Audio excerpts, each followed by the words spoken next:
बतैयो तोरा हम जान लागे निकल जतै परान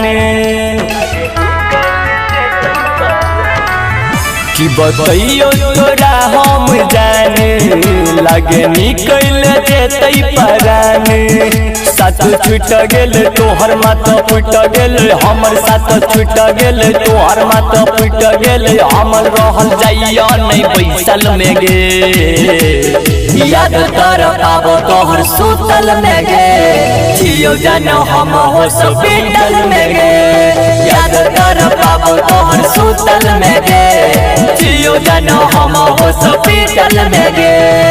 recording by Maa Sagar films music by DJ Umesh शुक्रिया घूमे लगल रहिए साथी सबके साथ गे घटना घट गेल ओही दिन के रात में ओही दिन सुनै एना बेलै माथ के दर्द हमर बढ़ गेल घूमे लगल रहिए साथी सबके साथ गे घटना घट गेल ओही दिन के रात गे ओही दिन सुनै एना बेलै माथ के दर्द हमर बढ़ गेल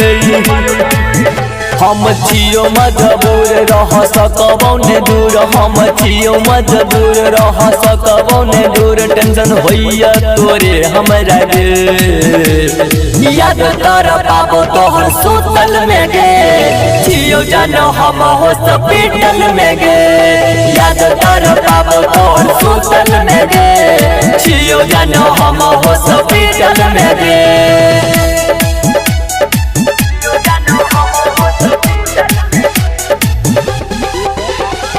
डीजे उमेश शुक्रिया करे छे हमरा तो अगर तू प्यार गे आइब के देख ले हमरा अंतिम बार गे डॉक्टर से हो दिल कोरी जान गे बॉबी मनुआ कहो तोरा कान के करे छे हमरा तो अगर तू प्यार दे आइब के देख ले हमरा अंतिम बार गे डॉक्टर से हो दिल को जवाब गे अशोक अर्जुन कहो तोरा कान के राइटर बीबे कहचो संतोष याद बड़ आवे चो राइटर बीबे कहचो राहुल याद बड़ करे चो रहल जाइए नहीं अकेला में गे याद कर पाबो तोहर सुतल में गे जियो जानो हम हॉस्पिटल में गे याद कर पाबो तोहर सुतल में गे जियो जानो हम हॉस्पिटल में गे।